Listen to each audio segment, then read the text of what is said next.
நண்பர்கள் அனைவருக்கும் வணக்கம். Welcome to UPSC Tamil. UPSC civil service தேர்வு 2024 நீங்கள் படிச்சுட்டு இருக்கீங்க அப்படின்னா உங்களுக்கான ஆன்லைன் கிளாஸஸ் நம்ம வந்து ஸ்டார்ட் பண்ணியிருந்தோம். பேட்ச் 1 வந்து பார்த்தீங்கன்னா சக்ஸஸ்ஃபுல்லாக போயிட்டு இருக்கு. இப்போ பேட்ச் 2க்கான அட்மிஷன் அப்படிங்கிறது ஸ்டார்ட் ஆகுது. நிறைய பேர் பேட்ச் 1ல ஜாயின் பண்ணுறேன் அப்படின்னு சொல்லியிருந்தீங்க. பட் நான் தான் பேட்ச் 2 வந்து ஸ்டார்ட் பண்ண போகிறோம் சீக்கிரமாக, அதில் நீங்கள் ஜாயின் பண்ணலாம் அப்படின்னு சொல்லியிருந்தேன். ஸோ அந்த பேட்ச் 2க்கான அட்மிஷன் நம்ம வந்து ஸ்டார்ட் பண்ணுறோம். இந்த பேட்ச் 2க்கான கிளாஸஸ் வந்து எப்போ ஸ்டார்ட் ஆகுது அப்படின்னு பார்த்தீங்கன்னா ஜனவரி 17 உங்களுக்கு கிளாஸஸ் வந்து ஸ்டார்ட் ஆகுது. வரக்கூடிய ஜனவரி 17 உங்களுக்கு வகுப்புகள் அப்படிங்கிறது ஸ்டார்ட் ஆகுது. சரிங்களா? என்னென்ன பாடங்கள் நம்ம உங்களுக்கு டீச் பண்ணுவோம், என்னென்ன சப்ஜெக்ட் நம்ம டீச் பண்ணுறோம் அப்படின்னா ஹிஸ்ட்ரி நம்ம கம்ப்ளீட்டாக நம்ம வந்து டீச் பண்ணுறோம். இந்தியன் ஹிஸ்ட்ரி கம்ப்ளீட்டாக டீச் பண்ணுறோம். அதுக்கடுத்து இந்தியன் நேஷனல் மூமெண்ட் இந்த பாடமும் நம்ம வந்து டீச் பண்ணுறோம். அதுக்கடுத்து இந்தியன் பாலிட்டி இந்திய அரசியலமைப்பு நம்ம வந்து டீச் பண்ணுறோம். அதுக்கடுத்து ஜியாகிரஃபி புவியியல் பொறுத்த வரைக்கும் உங்களுக்கு Indian geography, world geography, so ப்ரிலிம்ஸ்க்கு நம்ம வந்து டீச் பண்ணுறோம். அதுக்கடுத்து எக்கனாமிக்ஸ் நம்ம உங்களுக்கு டீச் பண்ணுறோம். இந்தியன் எக்கனாமிக்ஸ் இந்திய பொருளாதாரம் அப்படின்றது நம்ம உங்களுக்கு டீச் பண்ணுறோம். சரிங்களா? இந்த பாடங்கள் நம்ம கிளாஸில் நம்ம வந்து டீச் பண்ணுறோம். அதாவது ப்ரிலிம்ஸ் எக்ஸாம்ஸ் பற்றி நம்ம வந்து பார்க்கலாம். எதுக்கு நம்ம இந்த பாடங்கள் படிக்கணும் அப்படின்னு நான் உங்களுக்கு போன வீடியோவில் நான் சொல்லியிருந்தேன், போன பேட்ச் வீடியோவில். பட் இப்போயும் நான் ஒரு சில பேர் புதியவராக இருப்பீங்க அப்படின்றதுக்காக நான் சொல்கிறேன். அதாவது ப்ரிலிம்ஸ் பொறுத்த வரைக்கும் நமக்கு 2 பேப்பர் வந்து இருக்கும். சரிங்களா? நமக்கு ப்ரிலிம்ஸ் பொறுத்த வரைக்கும் 2 பேப்பர் வந்து இருக்குது.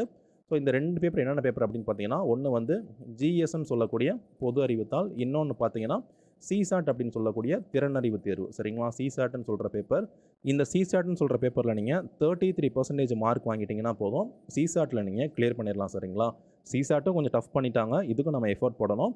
பட் இருந்தாலும் சிசாட்டில் நீங்கள் 33% மார்க் வாங்கினாவே போதும், சிசாட் நீங்கள் பாஸ் பண்ணிடுவீங்க. அப்போ இந்த ப்ரிலிம்ஸ் எக்ஸாமில் சிசாட் அப்படிங்கிறது இது வந்து பார்த்திங்கன்னா குவாலிஃபிகேஷன் பேப்பர் தான். இது வந்து குவாலிஃபை தான். இதை நீங்கள் பாஸ் பண்ணிட்டீங்கன்னா போதும். ஸோ அதுக்கப்புறம் ஒன்றும் கிடையாது, இது பாஸ் பண்ணால் மட்டுமே போதும். ஆனால் ப்ரிலிம்ஸ் எக்ஸாம் கிளியர் பண்ணணும் அப்படின்னா நீங்கள் எந்த பேப்பரில் ஸ்கோர் பண்ணணும் அப்படின்னா இந்த ஜிஎஸ்ன்னு சொல்லக்கூடிய இந்த பேப்பரில் நீங்கள் வந்து ஸ்கோர் பண்ணணும். சரிங்களா? இந்த ஜிஎஸ்சில் 100 கொஸ்டின்ஸ் அப்படின்றது கேட்பாங்க. ஒவ்வொரு கொஸ்டினுக்குமே 2 மார்க்கு, டோட்டலாக பார்த்தீங்கன்னா 200 மார்க்குக்கு இந்த எக்ஸாம் வந்து நடக்கும். சரிங்களா? மொத்தம் 200 மார்க்ஸுக்கு இந்த எக்ஸாம் வந்து நடக்கும். இந்த 200 மார்க்குக்கு நீங்கள் கட் ஆஃப்குள்ளே வந்துட்டீங்க அப்படின்னா நீங்கள் வந்து கிளியர் பண்ணிடுவீங்க. சரிங்களா? அப்போ நமக்கு ரொம்ப முக்கியமானது அப்படின்னு பார்க்குறப்ப இந்த ஜிஎஸ்ன்னு சொல்லக்கூடிய இதுதான் நமக்கு ரொம்ப முக்கியம். இந்த ஜிஎஸ்சில் நீங்கள் கிளியர் பண்ணாதான், அந்த ஜிஎஸ்சில் நீங்கள் ஸ்கோர் பண்ணாதான் அந்த ப்ரிலிம்ஸ் எக்ஸாமே உங்களால் வந்து பாஸ் பண்ண முடியும். சரிங்களா? அப்போ இந்த ப்ரிலிம்ஸ் எக்ஸாமில் இந்த ஜிஎஸ்சில் என்னென்ன பாடங்கள்லேருந்து கொஸ்டின் கேட்குறாங்க, எத்தனை கொஸ்டின் கேட்குறாங்க, ஸோ கட் ஆஃப் இது வரைக்கும் என்ன மாதிரி இருக்குது, ஸோ நம்ம கிளாஸஸ் எப்படி ஹெல்ப் பண்ணோம் அப்படின்றத நம்ம வந்து பார்ப்போம். இந்த ஜென்ரல் ஸ்டடீஸ் பேப்பர் பொறுத்த வரைக்கும் உங்களுக்கு இங்கே கொடுத்துக்கக்கூடிய இந்த தலைப்புகள்லேருந்து அவங்களுக்கு கேள்விகள் கேட்பாங்க. ஓகேங்களா?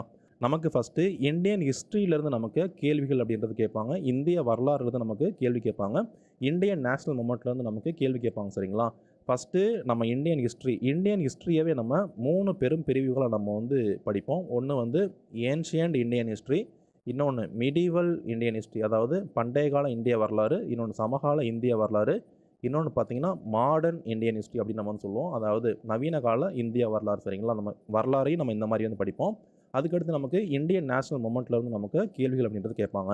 அதுக்கடுத்து ஜியாகிரஃபி புவியியலேருந்து நம்ம கேள்வி கேட்பாங்க. ஸோ இந்தியன் ஜியாகிரஃபிலேருந்து இந்திய புவியியலேருந்து கேள்வி கேட்பாங்க. உலக புவியியலேருந்து நமக்கு கேள்விகள் அப்படின்றத கேட்பாங்க. அதுக்கடுத்து பாலிட்டி இந்திய அரசியல் அமைப்பிலிருந்து நமக்கு கேள்விகள் அப்படின்றது கேட்பாங்க. அதுக்கடுத்து இந்தியன் எக்கனாமி இந்திய பொருளாதாரம் சார்ந்த கேள்விகள் அப்படின்றது ப்ரிலிம்ஸில் கேட்பாங்க. அதுக்கடுத்து என்விரான்மெண்ட், எக்காலஜி, பயோடைவர்சிட்டின்னு சொல்லக்கூடிய இந்த பாடத்தில் வந்து நமக்கு அதாவது சுற்றுச்சூழல், சூழலியல், உயிர் பன்முகத்தன்மை இந்த பாடத்தில் கேள்வி கேட்பாங்க.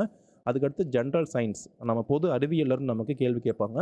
இந்த எல்லா பாடங்களும் சேர்ந்த இந்த பாடங்களை சார்ந்த கரண்ட் அஃபேர்ஸ் நடப்பு நிகழ்வுகள்லேருந்து நமக்கு கேள்வி கேட்பாங்க. அப்போ ஜென்ரல் ஸ்டடீஸ் பாடம் பொறுத்த வரைக்கும் ப்ரிலிம்ஸில் இந்த தலைப்புகள்லேருந்து தான் கேள்வி கேட்குறாங்க. சரிங்களா? ஸோ இப்போ என்னென்ன பாடத்துலேருந்து கேள்வி கேட்குறாங்க அப்படின்றத பார்த்தோம். மொத்தம் வந்து நான் சொல்லியிருந்தேன் 100 கேள்வி. சரிங்களா? 100 கொஸ்டின்ஸு, 200 மார்க்ஸு, இதுதான் வந்து ப்ரிலிம்ஸில் அவங்க வந்து கேட்குறது. அப்போ இந்த 100 கேள்விகளை என்னென்ன பாடத்துலேருந்து எத்தனை கேள்வி கேட்டிருக்காங்க, இப்போ நடந்து முடிந்த 2023 எக்ஸாமில் கொஸ்டின் பேப்பர் வச்சு நம்ம இங்கே வந்து ஃப்ரேம் பண்ணியிருக்கோம். ஸோ ஜியாகிரஃபியிலேருந்து கிட்டத்தட்ட ஒரு 16 கேள்வி கேட்டிருக்காங்க. பாலிட்டியிலேருந்து ஒரு 15 கேள்வி கேட்டிருக்காங்க. ஹிஸ்ட்ரியிலேருந்து ஒரு 14 கேள்வி கேட்டிருக்காங்க. எக்கனாமிக்ஸ்லேருந்து ஒரு 14 கேள்வி கேட்டிருக்காங்க. என்விரான்மெண்ட்லேருந்து ஒரு 14 கேள்வி கேட்டிருக்காங்க. சயின்ஸ்லேருந்து ஒரு 12 கேள்வி கேட்டிருக்காங்க. So other topics international relation வேறு டாபிக்ஸ்லேருந்து உங்களுக்கு ஒரு 15 கேள்வி கேட்டிருக்காங்க. சரிங்களா? அப்போ கோர் சப்ஜெக்ட்னு சொல்லக்கூடிய இந்த சப்ஜெக்ட்ஸ்லேருந்து அப்போ இத்தனை கேள்விகள் வந்து கேட்டிருக்காங்க. சரி, ஓகே. ஒவ்வொரு பாடத்துலேருந்து இத்தனை கேள்வி கேட்டிருக்காங்க. அப்போ கட் ஆஃப் இந்த ப்ரிலிம்ஸ் கிளியர் பண்ணணும் அப்படின்னா கட் ஆஃப் எவ்வளோ இருக்குது அப்படின்னு பார்க்குறப்ப ஸோ இங்கே கொடுத்துருக்கதான் பார்த்தீங்கன்னா ப்ரிலிம்ஸ் எக்ஸாமுடைய 2022 ஆண்டுக்கான கட் ஆஃப் நம்ம இங்கே வந்து கொடுத்துருக்கோம். ஸோ நீங்கள் ப்ரிலிம்ஸ் கிளியர் பண்ணணும் அப்படின்னா நீங்கள் ஜென்ரல் கேட்டகரியாக இருக்கீங்க அப்படிங்கிறப்ப நீங்கள் 88.22 மார்க்ஸ் நீங்கள் வாங்கணும். டோட்டலாக 200 மார்க்ஸுக்கு பார்த்தீங்கன்னா ஜென்ரலாக இருக்கீங்கன்னா 88.22 வாங்கணும். நீங்கள் இடபிள்யூஎஸ்ஸாக இருக்கீங்க அப்படிங்கிறப்ப 82.83 நீங்கள் வந்து வாங்கணும். ஓபிசியாக இருக்கீங்கன்னா 87.54 சொல்லக்கூடிய அந்த மார்க் வாங்கணும். எஸ்சி கேட்டகரியில் இருக்கவங்க 74.08 வாங்கணும். எஸ்டி கேட்டகரினா 69.35 அப்படின்றது வாங்கணும். நீங்கள் மாற்றுத்திறனாளி மாணவர்களாக இருக்கீங்க அப்படிங்கிறப்ப ஸோ அதில் கேட்டகரி வைஸ் 4 கேட்டகரி வந்து இருக்குது. ஸோ அதில் 49.84லேருந்து அதிகபட்சமாக வந்து பார்த்தீங்கன்னா 58.59 சொல்லக்கூடிய இந்த மதிப்பெண்கள் தான். ஸோ 200க்கு நீங்கள் ஜென்ரல் கேட்டகரியாக இருந்தால் கூட 200க்கு வந்து நீங்கள் 89 மார்க் கிட்டத்தட்ட வாங்கிட்டீங்க. 200க்கு 89 நீங்கள் வாங்கிட்டீங்க அப்படின்னா ப்ரிலிம்ஸ் நீங்கள் கிளியர் பண்ணிடுவீங்க. ஸோ பாதிக்கும் கம்மியாக தான் இருக்குது ப்ரிலிம்ஸ், சரிங்களா? அப்போ நம்ம எத்தனை கேள்விகள் போடணும்? அப்போ நமக்கு மொத்தம் வந்து 100 கேள்வி கேட்குறாங்க, 100 கொஸ்டின்ஸ் கேட்குறாங்க, 200 மார்க்குக்கு கேட்குறாங்க, சரிங்களா? அப்போ இப்போ 88 மார்க் வாங்கணும். இப்போ ஜென்ரலாக இருக்கீங்க, நீங்கள் 88 மார்க் வாங்கணும் அப்படின்னா நீங்கள் எத்தனை கேள்வி போடணும் அப்படின்னா நீங்கள் 45 கேள்வி, 100க்கு 45 கேள்வியாச்சும் நீங்கள் வந்து போடணும். ஓபிசியாக இருக்கீங்கன்னா நீங்கள் ஒரு 44 கேள்வியாச்சும் நீங்கள் வந்து போடணும். இடபிள்யூஎஸ்ஸாக இருக்கீங்க அப்படின்னா ஒரு 42 கேள்வியாச்சும் நீங்கள் அந்த ஆண்டு போட்டிருக்கணும். நீங்கள் எஸ்சி பிரிவினராக இருக்கீங்கன்னா 38 கேள்வியாச்சும் போட்டிருக்கணும். எஸ்டி பிரிவினராக இருக்கீங்கன்னா 35 கேள்வியாச்சும் நீங்கள் சரியாக போட்டுக்கணும். ஸோ இந்த விகிதாச்சாரம் நீங்கள் போட்டிருந்தீங்க அப்படின்னா ப்ரிலிம்ஸ் எக்ஸாம் நீங்கள் கிளியர் பண்ணியிருப்பீங்க, சரிங்களா? அப்போ நமக்கு கொடுத்துருக்கக்கூடிய பாடங்கள் அப்படின்னு பார்க்குறப்ப நமக்கு நிறையா பாடம் கொடுத்துருக்காங்க. இப்போ இங்கே கொடுத்துருக்கக்கூடிய இவ்வளோ பாடங்கள் நமக்கு வந்து இருக்குது.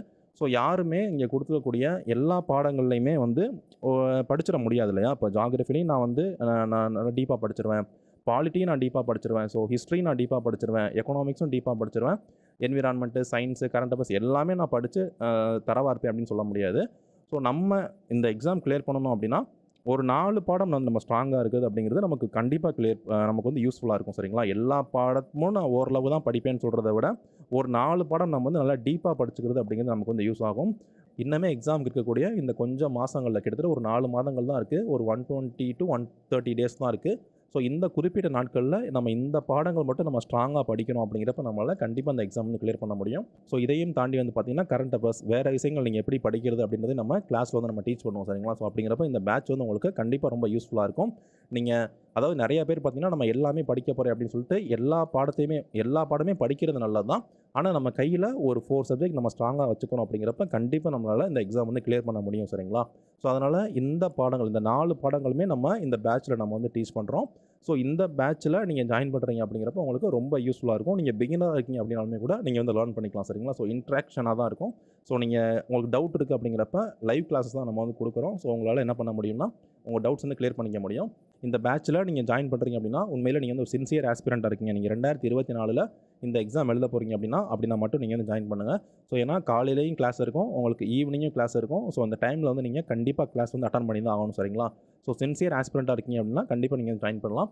ஸோ 2024க்கு நீங்கள் எக்ஸாம் எழுத போகிறீங்கன்னா மட்டும் நீங்கள் ஜாயின் பண்ணுங்கள், சரிங்களா? நீங்கள் 2025 தான் எழுத போகிறீங்க, இல்லைனா 2026 தான் எழுத போகிறீங்க அப்படின்னா நீங்கள் வந்து இப்போ ஜாயின் பண்ண வேணாம். உங்களுக்கு நான் தனியாக ஒரு பேட்ச் கொண்டு வரேன். ஸோ இந்த பேட்சில் ஒன்லி 2024க்கு நீங்கள் எழுத போகிறீங்க, வரக்கூடிய ஆண்டு நீங்கள் எழுத போகிறீங்க அப்படின்னா மட்டும் நீங்கள் ஜாயின் பண்ணுங்கள்.